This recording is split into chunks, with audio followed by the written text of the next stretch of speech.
Assalamualaikum, hai teman-teman. Perkenalkan, nama saya Sheila. Saya diciptakan oleh kelompok 1 yang beranggotakan Alicia, Lia, dan Sylvia. Di sini saya ditugaskan untuk menjelaskan informasi mengenai cerdas menggunakan obat.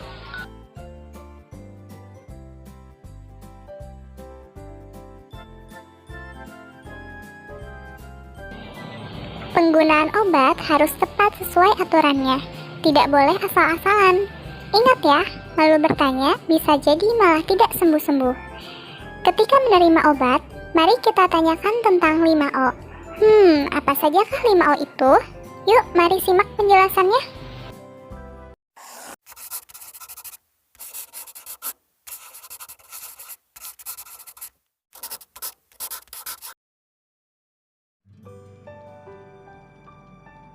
Capek ya? Gimana tadi seminarnya? Enggak kok Bu, enggak capek. Malah tadi seru banget loh. Aku belajar tentang 5O. Hah? 5O? Apa itu? Rasanya Ibu baru dengar. Itu loh Bu, tentang apa saja yang harus kita tanyakan ketika kita menerima sebuah obat. Nah, Ibu kalau misalkan beli obat, suka nanya apa ke petugas kesehatannya? Biasanya sih Ibu suka tanya, itu obat apa? Soalnya takut gak sesuai sama apa yang kita butuhkan. Oh iya, Ibu kadang-kadang suka bingung deh. Kalau misalkan Ibu beli obat paracetamol, terus suka dikasih sanmol. Itu tuh aneh banget. Ibu gak ngerti deh apa alasannya. Oh, yang itu tuh sama aja tau Bu. Kan obat itu bisa jadi ada 2 kemungkinan, yaitu nama generik aja atau nama dagang aja yang diikuti dengan nama generik zat berkhasiatnya. Nah, nama generik itu nama zat berkhasiat yang ada dalam obat atau kandungan obat yang biasanya terdiri dari satu atau beberapa jenis zat berkhasiat lainnya yang tercantum biasanya ada di komposisi Bu. Nah, habis nanya itu, Ibu biasanya nanya apa lagi? Apa cuma udah segitu aja? Ya enggak lah. Ibu biasanya kalau misalkan habis nanya itu, nanya juga obat itu apa khasiatnya. Kan siapa tahu khasiatnya itu beda dari yang kita inginkan. Khasiat kan efek yang kita harapkan. Kalau misalkan beda, itu mungkin namanya bukan khasiat lagi. Iya Bu, itu udah benar. Tapi ya Bu, kita tuh juga harus ingat, khasiat obat itu enggak ditentukan sama mereknya, tapi kan sama zat berkhasiatnya, sebagaimana yang udah kita tadi bahas. Iya, Ibu sih setuju banget. Nah, kita juga jangan lupa tanyain berapa dosisnya. Dosis itu kan takaran obat untuk mencapai efek yang diinginkan. Kalau misalkan nih ya, terlalu sedikit dosisnya, itu tuh kita bakalan tidak sembuh-sembuh ataupun bisa jadi resistensi. Itu tuh bahaya. Apalagi kalau misalkan dosisnya besar, itu tuh bahaya banget. Kita tuh bisa jadi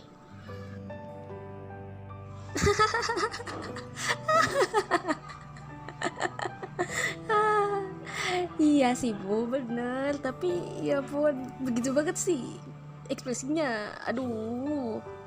Tapi bener kan, gak ada yang salah. Ibu gitu loh.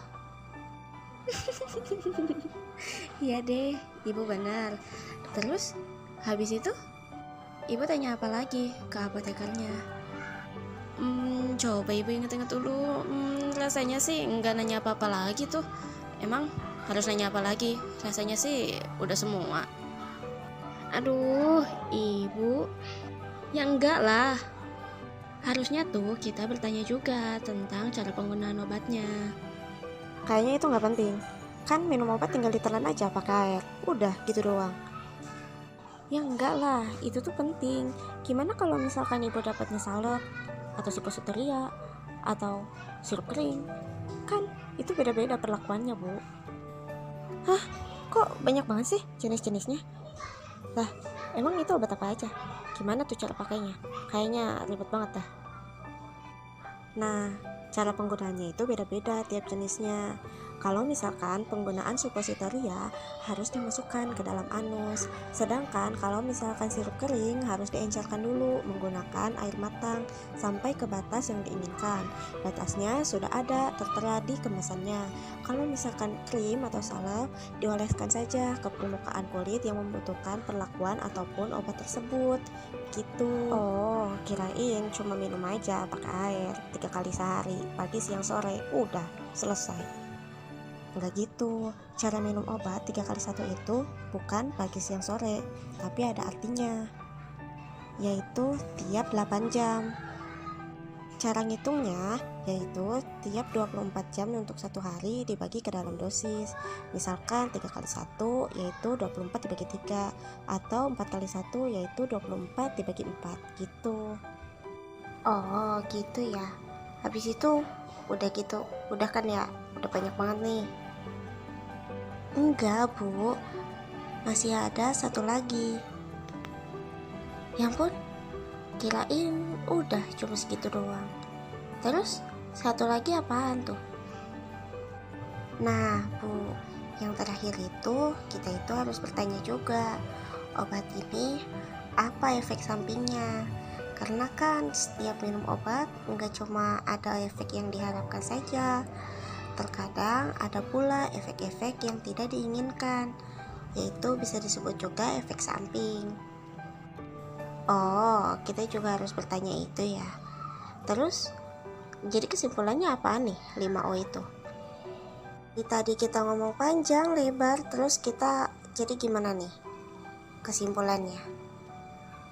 Jadi kesimpulannya, kita itu kalau misalkan mendapatkan obat, kita itu harus bertanya tentang 5O.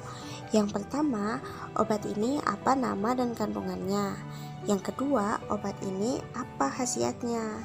Yang ketiga, obat ini berapa dosisnya. Yang keempat, obat ini bagaimana cara menggunakannya. Dan yang terakhir, obat ini apa efek sampingnya. Begitu bu. Oh, kalau misalkan udah disimpulin, ternyata mudah juga ya. Ya udah dah, nanti kalau misalkan ibu dapat obat, ibu bakalan nanyanya kayak gini aja dah. Iya bu, ini tuh penting banget ditanyain. Ya udah nih, udah sore, lapar. Ibu masak apa hari ini? Belum masak nih, gak punya ide juga. Ya udah, kamu bantuin ibu masak ya. Ayo sekarang ke dapur. Yes, akhirnya masak sama ibu. Ayo bu, kita masak sekarang. Udah gak sabar nih. Nah, itu baru anak ibu. Ayo sekarang masak, keburu ayah pulang. Yuk. Ayo.